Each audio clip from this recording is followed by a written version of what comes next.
Carl Jung states that until you make the unconscious conscious, it will direct your life and you will call it fate.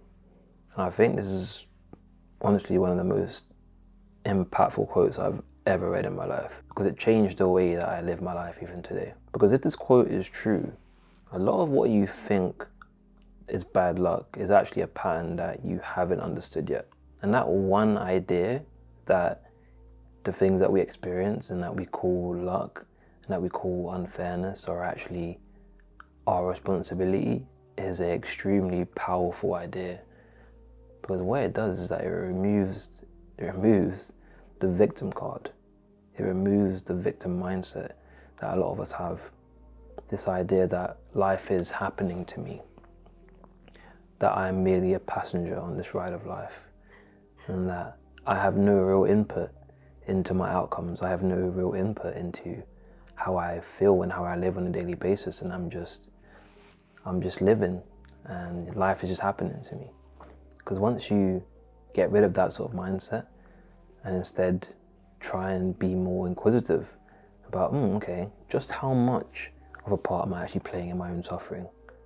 How much am I actually playing a part in my so-called bad luck?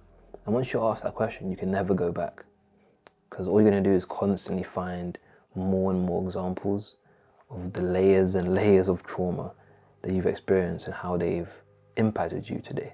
So in my personal life, I noticed that I would repeat a lot of patterns.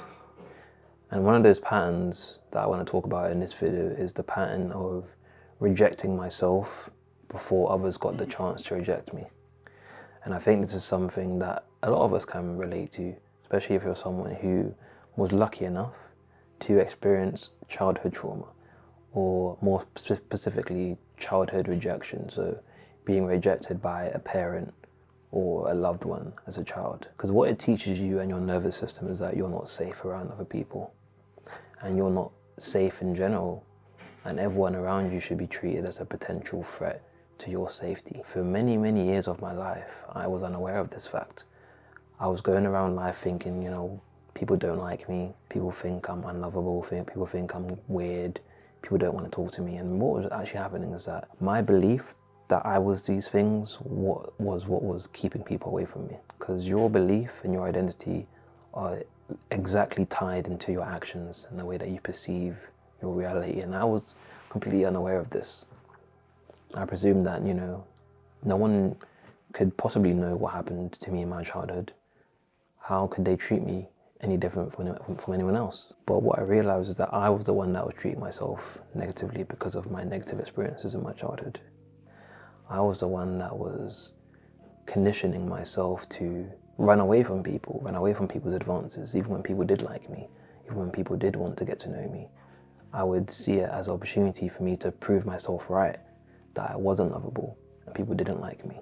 And I would do this by literally rejecting myself. So before I even had a chance to speak to people and introduce myself, I would talk myself out of it.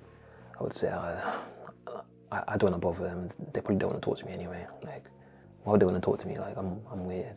That mindset kept people away from me, because I would actively try to get away from conversations. I would actively turn and literally face away from people when I was left with like a friend of a friend. That behavior repeated for years and years becomes your identity. And I thought that was my fate. I thought my conditioning and my programming was who I was always going to be. And it's not until you see the patterns that are behind your reactions, your habits, and your relationships that you can actually decide for yourself, is this who I am, or is this who I've been programmed to be?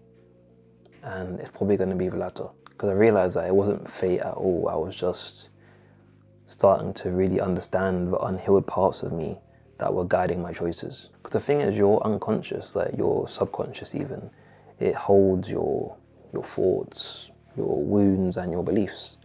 And if you don't look at them like in depth, if you don't really like go through them with like a fine tooth comb, you're going to miss a lot of things. And you're going to believe that these things are just part of you when really they're just programming.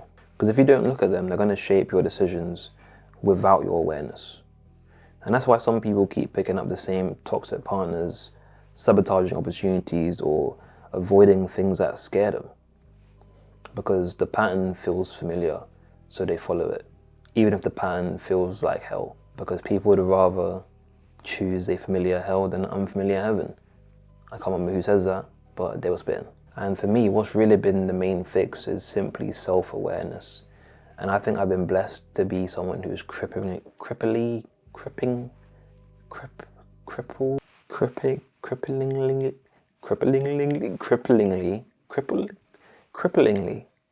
is that word? Cripplingly self-conscious. Wow, I really messed that up. I might even cut that out there, I don't know. So things like journaling, just doing some reflecting, asking uncomfortable questions, or talking to someone who challenges you and challenges your worldview can really change a lot. And for me, what's really helped is, one, I went to therapy, which, I think was a pretty big step for me. I know it's not for everyone, but it definitely did help me kind of hear like someone else's perspective on my thoughts and the way I was seeing myself, and also talking to my friends and family and asking them questions about myself.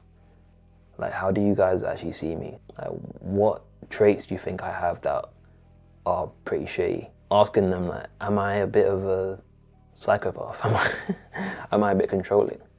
And actually getting to hear the people that you love actually be honest with you. And I think that's a really refreshing thing that not enough of us do. Actually ask our loved ones how they see us and how they view us. Because I think it is really important to understand just how we present to those that we are the closest to. Because when you bring these patterns and these choices back into light, you free yourself from having to repeat them.